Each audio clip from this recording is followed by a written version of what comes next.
Hello and welcome to all my dear students. I wish you all the best for all the upcoming examinations like NET, SET, and other examination. Please go through my videos, and if you have any problem, you can always comment and ask your problem. I'm always there to help. And if you really like my videos, don't forget to click on the like icon, and you can also subscribe my channel. Now, talking about Sir Walter Scott, we have to notice each and every minute points of each and every author. Why? Because they can ask you anything. So in order not to miss any point, we are here with this lecture. So today we'll be talking about Sir Walter Scott. He was a Scottish novelist, right? And he believed in recreating the history of the past by writing in his poetry. If you will see that he has mentioned Scottish border life and various other things that he mentions shows his connection with his soil, and his works remain classic of both Scottish literature and English literature. So when we see he has carved his subjects beautifully. So talking about Sir Walter Scott and his notable works, that is the Last Minstrel, Marmion, The Lady of the Lake. So please try to notice minute points so that we don't miss any question in our net examination. So we are here to discuss Sir Walter Scott, and once again don't forget to subscribe it. So let's start. So Walter Scott recreates the history of past by his strong imaginative power. When we talk about his imagination power, he had such a high imagination power that he recreates the history of past, of the ancients, right? And he, being the historical novelist, he has painted his subjects in such a way that it shows a real history, as if we have went back into an ancient time. He has presented it so beautifully, and the way he narrates them in their poem is a graceful one. He also gives a key place to romanticism in his poetry, right? The key point, or the key subject you can say, is also about romanticism.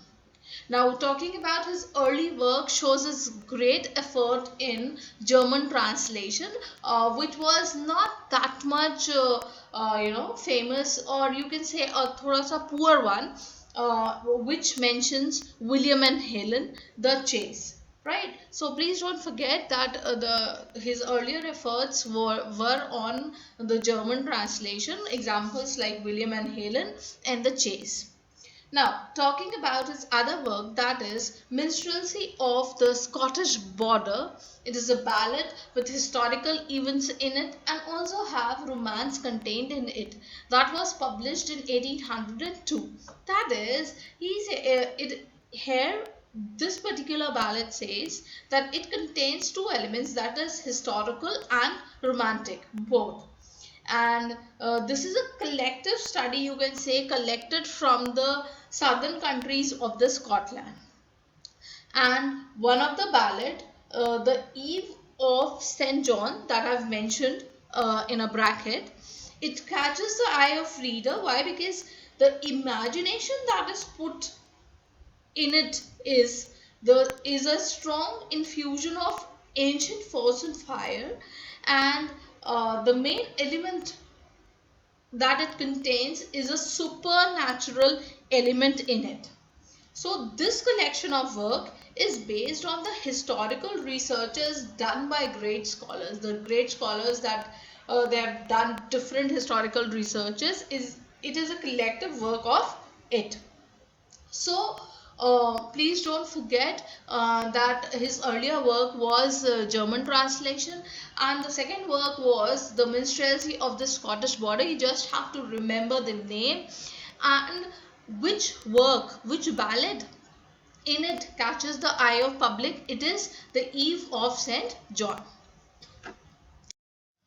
Now moving on to the Lay of Last Minstrel.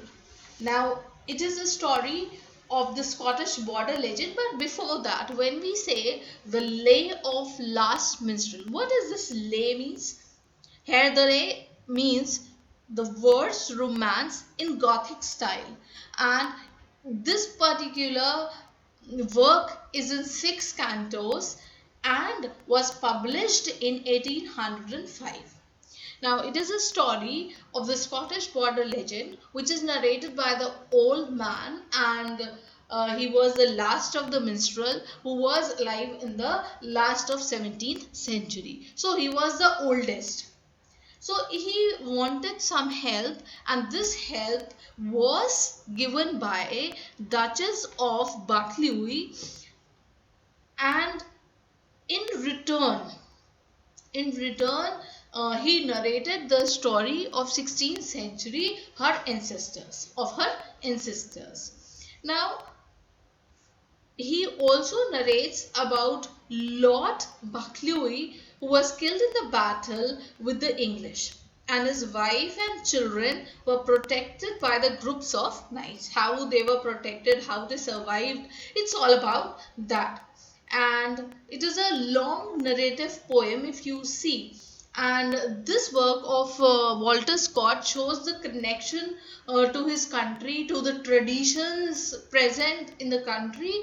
And being a long poem, here the daughter of Duchess, that is named as Margaret, she wants to marry Cranstoun, who is the son of her enemies. That means those English men who killed the, you can say, the Lord Buccleuch was killed by those Englishmen, and so he belongs to that community, and so she doesn't want her daughter to get married to him. So the story goes on, but here what we notice is Walter Scott shows the connection to his country, to his soil, right? So please, there are some of the characters they can ask you, and there were questions from the Lay of Last Minstrel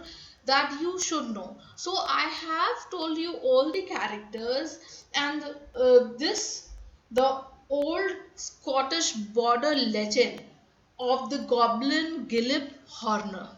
Please don't forget that the old Scottish border legend of the goblin Gillip Horner.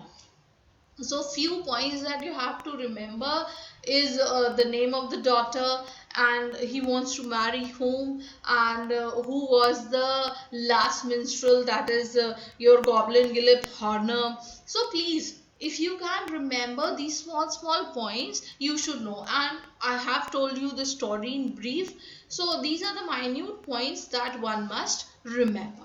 So moving on with the next one, that is Marmion.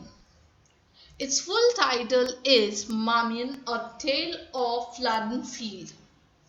A story is based on his fictional hero, Lord Marmion.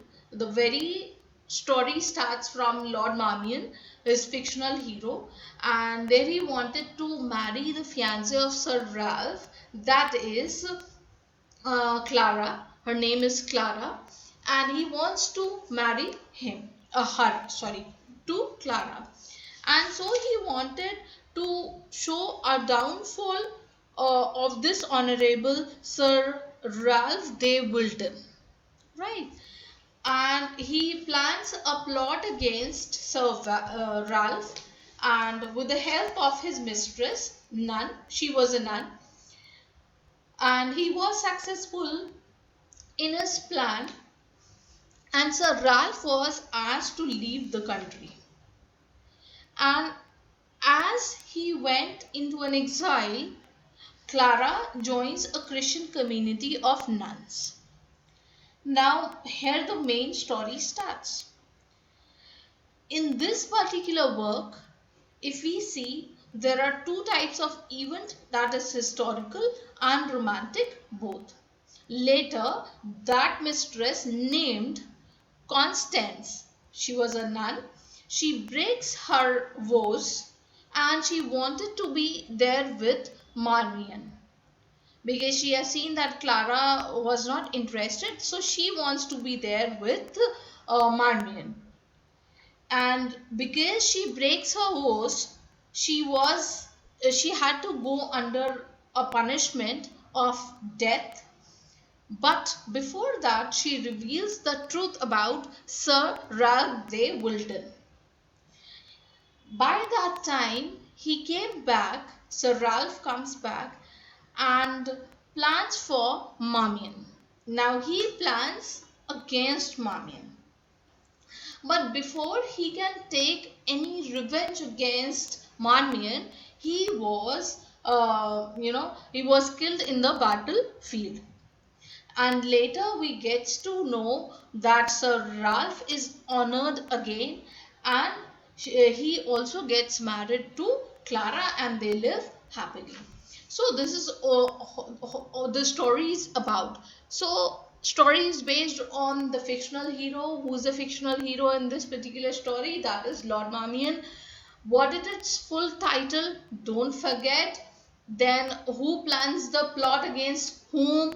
We should know the names, right? And the name of Sir Ralph's fiance, that was Clara, and the mistress with whom Lord Marmion planned plot against Sir Ralph, that is Constance. So we all now we know all the characters. So this is very important. So please don't forget and just go through it once. Now talking about the Lady of the Lake and other poems. We'll just go through this because it's not that important, but yes, we should know the characters, the names of all the characters. So listen to it carefully. A knight named James Fitzjames is lost in the highlands while hunting and at last comes to Loch Katrina. Now, this place, Loch Katrina, it is a beautiful lake and surrounded by steep mountain. There he meets Ellen and she offers him with food and shelter, and he did not ask any question to Ellen, and he was so amazed at her beauty and grace that he was really touched, deeply touched. Her beauty and that grace touched his heart. Who's Ellen? Ellen, she's a daughter of Douglas clan and she loves Malcolm Gralmy. Then we have a character, Roderick Dew. Roderick Dew loves Ellen, and when he makes a commitment that he wants to marry Ellen, she refuses it. When she refuses him, he is against his father. He goes against his father, and there was a fight between Roderick and James Fitzjames, right? Then James Fitzjames was against Ellen's father too. Once they were friends, but now they were enemies. But because James Fitzjames was in love with Ellen, so he gives her a ring, and he says that at the end of the war, you can go to the king and show this ring, and whatever you want, you can get out of this ring. She takes that ring, and then she the fight between James Fitzjames and Roderick Dew. Roderick gets injured a lot, and because of his injuries, he dies there. And James Fitzjames won, and he takes Ellen's father, and he got arrested. Ellen goes to his kingdom, and she was surprised to see that James was the king, and there she asks to free his father. Um, he frees his father, and they again, the king and the Douglas, they are reconciled. And so overall, this story, you must be thinking, ma'am, what she's trying to tell. It's all the triangle that is going on. So please remember the name. Who was the knight who was lost, and where he was lost? Lord Katrina. Who was lost? James Fitzjames, to whom he meets Ellen. And then Alan was in love with Malcolm Gralmy.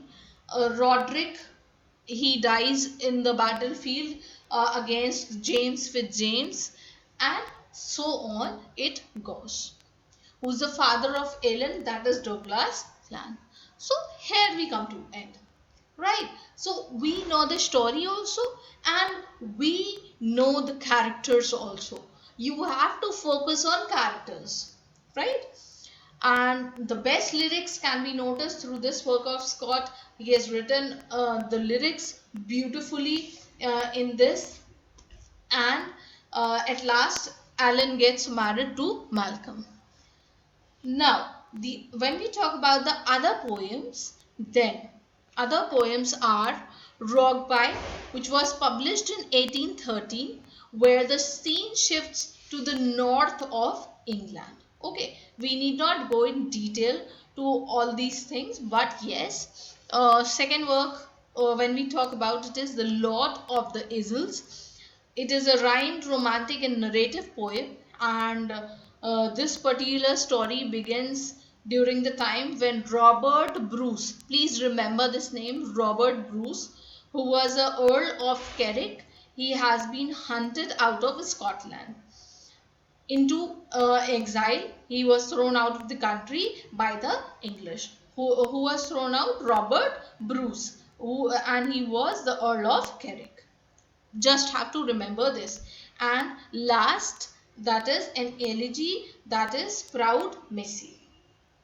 So here we come to an end, and you just need to know their names. The Lord of Islay, Robert Bruce, yaad rakhna, that's it.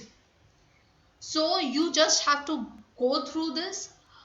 This video is just of 18 minutes, and you can go through every point on Walter Scott, and you're done with Walter Scott. I am doing hard work for you. Please, you also do some hard work and crack your net. So here we end, and we'll meet in my next class. Keep watching. Thank you.